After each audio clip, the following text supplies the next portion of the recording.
कहानी की शुरुआत मिडसोमर से होती है। कहानी की शुरुआत में हम डैनी को देखते हैं जो अपने पेरेंट्स को कॉल करती है, लेकिन वो कॉल पिकअप नहीं करते। इसीलिए वो उन्हें वॉइस मैसेज पर बताती है कि उसकी छोटी सिस्टर ने उसे किसी खतरे के बारे में मेल किया है। क्या घर पर सब कुछ ठीक है? इसके बाद डैनी फिर से अपनी सिस्टर का मेल पढ़ती है और परेशान होकर अपने बॉयफ्रेंड क्रिश्चियन को कॉल करके इस बारे में बताती है और उससे मिलने के लिए बुलाती है। इस पर वो कहता है कि हो सकता है कि तुम्हारी सिस्टर पहले की तरह ही तुम्हारा अटेंशन पाने के लिए ही सब कुछ कर रही हो, लेकिन कहीं ना कहीं डैनी अपनी सिस्टर के मेल से बहुत ही ज्यादा परेशान थी क्योंकि उसकी सिस्टर मेंटली डिस्टर्ब थी। इसीलिए क्रिश्चियन डैनी से मिलने का वादा करता है। हालांकि फोन रखने के बाद उसके दोस्त उससे कहते हैं कि तुम्हारी गर्लफ्रेंड हमेशा तुम्हें अपनी प्रॉब्लम में बुलाकर परेशान करती रहती है, इसीलिए तुम्हें उसे छोड़ देना चाहिए। लेकिन क्रिश्चियन उनकी बातों को इग्नोर कर देता है। तभी उसे फिर से डैनी का कॉल आता है जो बहुत ही ज्यादा रो रही थी क्योंकि क्रिश्चियन की सिस्टर ने अपने पेरेंट्स को जहरीली गैस से मार दिया था और उसके बाद उसने खुद भी सुसाइड कर लिया था। इस बात से डैनी बहुत ही ज्यादा दुखी होती है और रो रही होती है। फिर नेक्स्ट सीन में जब डैनी क्रिश्चियन के दोस्तों से मिलती है तो उसे पता चलता है कि उन लोगों को उनका फ्रेंड पेले अपने घर स्वीडन ले जाने वाला है, जिनके साथ क्रिश्चियन भी जाने वाला था। क्योंकि वो एक कल्चरल स्टूडेंट था, इसीलिए ही वो पेले के कबीले के बारे में जानना और समझना चाहता था। स्वीडन जाने की बात से डैनी को काफी बुरा लगता है क्योंकि क्रिश्चियन ने उससे ये बात अभी तक नहीं बताई थी। इसीलिए वो उससे कहती है कि अगर तुम भी जा रहे थे तो तुम्हें मुझे बताना चाहिए था क्योंकि मैं तुम्हें मना नहीं करती। हालांकि पहले तो इस बात से उन दोनों में बहस हो जाती है, लेकिन फिर क्रिश्चियन डैनी को भी साथ चलने के लिए कहता है, जिस चीज के लिए वो तैयार हो जाती है। फिर जब डैनी पेले से बात कर रहा होता है तो वो बताता है कि हमारे यहाँ एक फेस्टिवल होने वाला है, इसीलिए मैं तुम लोगों को वहाँ पर ले जा रहा हूँ, इससे तुम लोग एंजॉय कर सको। इसके बाद वो लोग स्वीडन के लिए निकल पड़ते हैं। फिर वहाँ पहुंचने के बाद पेले अपने दोस्तों को अपने भाई इंगमार से मिलवाता है। इस दौरान इंगमार भी उन लोगों को अपनी लंदन के दोस्त साइमन और उसकी गर्लफ्रेंड कोनी से मिलवाता है, जो कि पेले के दोस्त की तरह ही फेस्टिवल देखने के लिए आए थे। फिर इंगमार उन सबको खाने के लिए नशीला मशरूम देता है, जिसे खाने के बाद डैनी को अपनी फैमिली के साथ हुई सारी चीजें याद आने लगती हैं, जिससे वो दुखी होकर बेहोश हो जाती है। फिर जब उसकी आंख खुलती है तो वो लोग पेले के कबीले की तरफ निकल पड़ते हैं, जिसका नाम होरगा होता है। वहां पहुंचने पर कबीले के सभी लोग उन लोगों का स्वागत करते हैं।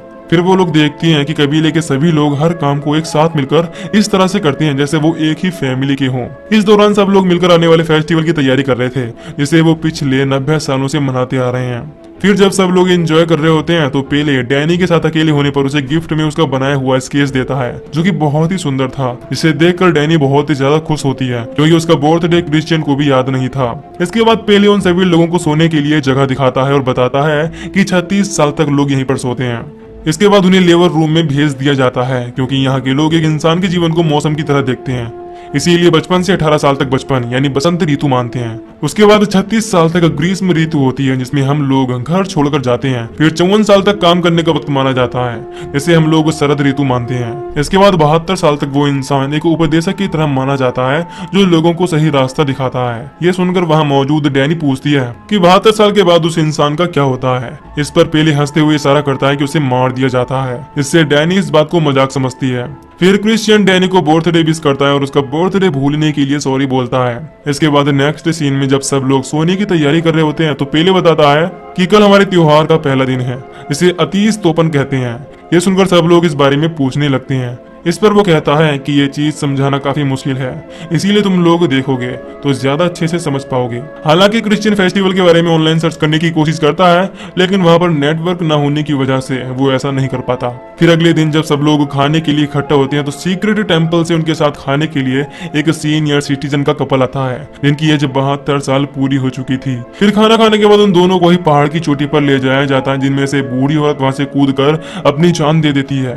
यह देखकर वहां मौजूद साइमन बहुत ही ज्यादा बौखला जाता है और फिर से कूद रहे बूढ़े आदमी को रोकने के लिए कहता है, लेकिन इससे पहले कि वो लोग कुछ समझ पाते, बूढ़ा आदमी भी कूद जाता है। लेकिन वो जान से नहीं मरता, बल्कि बहुत ही बुरी तरह से घायल हो जाता है। इस वजह से टाउन के लोग उसके चेहरे पर अटैक करके उसे बहुत ही बुरी तरह से मार देते हैं। यह देखकर साइमन और कोनी और भी ज्यादा बौखला जाते हैं और चिल्लाने लगते हैं, जिससे उन्हें टाउन की लेडीज सिर्फ समझाती है कि यहाँ की परंपरा है कि हम लोग बूढ़े होकर मरने से अच्छा खुद ही मरना पसंद करते हैं, इससे मरने से पहले होने वाली बीमारी और कष्ट से बच सकें। दूसरी तरफ ये सब देखकर डैनी भी बहुत ही ज्यादा घबरा गई थी, इसीलिए क्रिश्चियन उसे थोड़ी देर के लिए अकेला छोड़ देता है और जॉस के पास पहुंचता है। इस दौरान क्रिश्चियन उसे बताता है कि मैं समझ गया हूँ कि मुझे अपनी थीसिस किस टॉपिक पर लिखनी है। मैं यहीं रुककर ओरगा के कल्चर के ऊपर अपनी थीसिस लिखूंगा। इस बात पर जॉस बहुत ही ज्यादा गुस्सा हो जाता है क्योंकि वो पहले ही इस कबीले के ऊपर अपनी थीसिस लिख रहा था। इस पर क्रिश्चियन उसे समझाता है कि हम यहाँ पर आए ही इसीलिए हैं ताकि हम अपनी अपनी थीसिस लिख सकें। लेकिन जॉस कहता है कि मैंने यहाँ के कल्चर के बारे में अपनी थीसिस लिखना पहले शुरू किया था, इसीलिए तुम्हें कोई और टॉपिक ढूंढ लेना चाहिए। पर क्रिश्चियन को इस बात से कोई भी फर्क नहीं पड़ता, इसीलिए वो कहता है कि अगर तुम चाहो तो मेरे साथ मिलकर इस थीसिस पर काम कर सकती हो, क्योंकि मैं ये काम करके रहूंगा। ये सुनकर जॉस पूरी तरह से बौखला जाता है। फिर जब क्रिश्चियन बाहर आता है तो मार्क उसे बताता है कि डैनी की हालत लोगों को मरते हुए देखने की वजह से बहुत ही ज्यादा खराब हो गई है। दूसरी तरफ हम डैनी को देखते हैं जो उस जगह से जाने के लिए अपना सामान पैक कर रही थी। तभी उसके पास पेले पहुंचता है और समझाने की कोशिश करता है कि मुझे तुम्हें उस जगह पर नहीं रुकने देना चाहिए था, लेकिन डैनी कुछ भी सुनने को तैयार नहीं होती। अब वो पेले उसके पेरेंट्स के बारे में बात करने लगता है और कहता है कि तुम्हारी तरह मैं भी बचपन में ही अनाथ हो गया था, क्योंकि मेरे पेरेंट्स भी बचपन में जलकर मर गए थे। इसके बाद इस कबीले के लोगों ने मुझे सहारा दिया और अपने फैमिली मेंबर की तरह पाला, और यहाँ पर मेरे साथ कभी भी भेदभाव नहीं किया गया, इसीलिए अब तुम्हें भी ऐसी ही एक फैमिली की जरूरत है। ये सुनकर डैनी वहीं पर रुक जाती है। फिर रात में हम कबीले की एक लड़की माजा को देखते हैं जो क्रिश्चियन के बेड के नीचे एक अजीब सी चीज रखती है। इसके बाद हमें अगले दिन का सीन दिखाया जाता है जहाँ पर जॉस पेले के पास पहुंचता है और उससे पूछता है कि क्या तुमने थीसिस के बारे में अपने बुजुर्गों से बात की। इस पर वो बताता है कि तुम इस कबीले के बारे में अपनी थीसिस लिख सकते हो, लेकिन तुम इस जगह और लोगों के नाम नहीं लिख सकते। साथ ही तुम्हें ये काम क्रिश्चियन के साथ मिलकर ही करना होगा। ये सुनकर जॉस इस चीज के लिए तैयार हो जाता है। फिर वो पेले को वो अजीब सी चीज दिखाता है जो माजा ने क्रिश्चियन के बेड के नीचे रखा था। ये देखकर पेले बताता है कि ये एक ऐसी चीज है जिससे लव स्पेल किया जाता है। इससे ये बात क्लियर होती है कि माजा ने क्रिश्चियन पर लव स्पेल किया है, यानी कि प्यार का मंत्र फूंका है। तभी मार्क उन लोगों के एक पवित्र पेड़ पर पी करने लगता है, जिसे देखकर कबीले का एक आदमी बहुत गुस्सा हो जाता है और उस पर बहुत ही बुरी तरह से चिल्लाने लगता है। लेकिन पेले वहां पहुंचकर मार्क को बचा लेता है।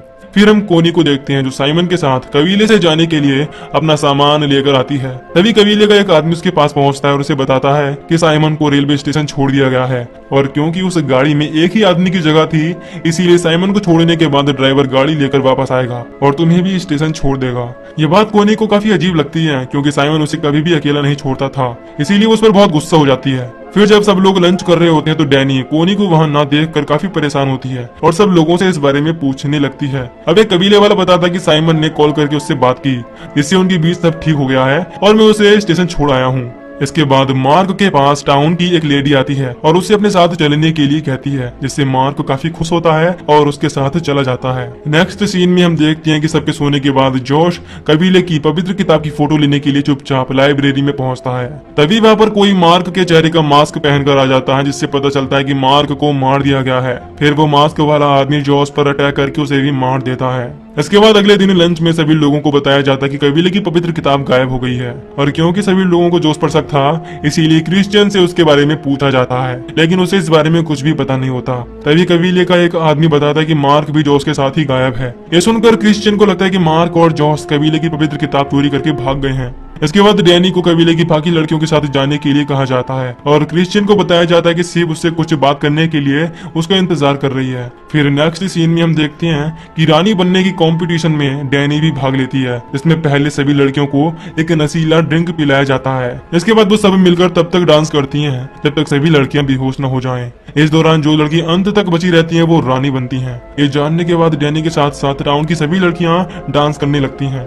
दूसरी तरफ हम क्रिश्चियन को देखते हैं जो शिव के पास पहुंचता है, क्योंकि उसे लग रहा था कि शिव ने उसकी बुक चोरी करने की वजह से बुलाया है, इसीलिए वो काफी डरा हुआ होता है और उससे कहता है कि मुझे उस बुक के बारे में कुछ भी नहीं पता। लेकिन शिव उससे पूछती है कि क्या तुम्हें माजा पसंद है, क्योंकि तुम्हें उसके साथ इंटीमेट होने के लिए चुना गया है। ये सुनकर क्रिश्चियन बहुत हैरान होता है और बिना कोई जवाब दिए वहां से चला जाता है और उस जगह पर पहुंचता है जहाँ पर डांस कॉम्पिटिशन हो रहा था। तभी उसके पास माजा पहुंचती है जो उसे एक ड्रिंक ऑफर करती है। हालांकि क्रिश्चियन उसे इस चीज के लिए मना करता है, लेकिन वो उसे फोर्स करके पिला देती है। फिर हम देखते हैं कि डांस कंपटीशन में डैनी जीत जाती है, जिससे उसे रानी बना दिया जाता है। फिर उसे लंच पर ले जाया जाता है, जहाँ पर सब लोग उसके साथ लंच करते हैं। इस दौरान ड्रिंक की वजह से क्रिश्चियन पूरी तरह से नशे में हो रहा था। फिर डैनी को अनाज और मीट को आशीर्वाद देने के लिए भेज दिया जाता है। उसी समय क्रिश्चियन के पास माजा पहुंचती है और उसे अपने साथ ले जाती है, जहाँ पर उसे एक अजीब तरह का नशीला धुआं सुंघाया जाता है और फिर उस रूम में भेज दिया जाता है जहाँ पर टाउन की औरतों के साथ माजा मौजूद थी। यहाँ पर हैरान कर देने वाली बात यह थी कि वहाँ पर सभी लोग पूरी तरह से नेक्ड थे। इसके बाद माजा और क्रिश्चियन उन सबके सामने ही इंटीमेट होने लगते हैं। तभी उनकी आवाज सुनकर डैनी भी उस रूम तक पहुंच जाती है और हॉल से अंदर झांकती है। उसे लगता है कि क्रिश्चियन उसे धोखा दे रहा है, इसीलिए वो बहुत ही बुरी तरह से बौखला जाती है और बिलख बिलख कर रोने लगती है। इससे उसके साथ मौजूद बाकी लड़कियां भी रोने लगती हैं। दूसरी तरफ जब क्रिश्चियन को होश आता है तो वो भागते हुए मुर्गियों के बाड़े में पहुंचता है, जब पर उसे साइमन की डेड बॉडी लटकी हुई दिखाई देती है, जिससे ये बात पता चलती है कि साइमन कभी रेलवे स्टेशन गया ही नहीं था, बल्कि उसे भी यहीं पर मार दिया गया था। तभी अचानक से कबीले वाला क्रिश्चियन की आंखों में किसी तरह का पाउडर डाल देता है, जिससे वो बेहोश हो जाता है। फिर कबीले के सभी लोगों को इकट्ठा करके बताया जाता है कि वहां पर फेस्टिवल में 9 लोगों की बलि दी जाएगी। इनमें से 4 लोगों की, यानी कि मार्क, जॉस, साइमन और उसकी गर्लफ्रेंड कोनी की पहले ही बलि दी जा चुकी है। बाकी 2 और लोगों को कबीले के लोगों में से चुन लिया जाता है। इनमें से एक इंगमार और दूसरा उल्फ होता है। इस दौरान हमें ये भी पता चलता है कि अब क्रिश्चियन को होर्गा का सदस्य मान लिया गया है।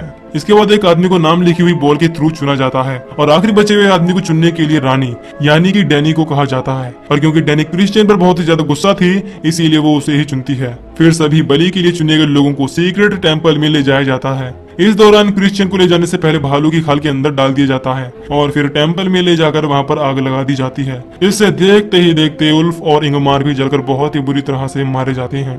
यह देखकर डैनी को पहले तो काफी दुख होता है। इस दौरान कबीले के सभी लोग काफी अजीब तरह से रो रहे होते हैं। तभी हम देखते हैं कि टेंपल के जलने के बाद डैनी मुस्कुरा रही है, जिससे पता चलता है कि उसे क्रिश्चियन के मरने का बिल्कुल भी दुख नहीं है और अब वो भी इस कबीले की पूरी तरह से मेंबर बन चुकी है। और इसी के साथ ये मूवी यहीं पर खत्म हो जाती है।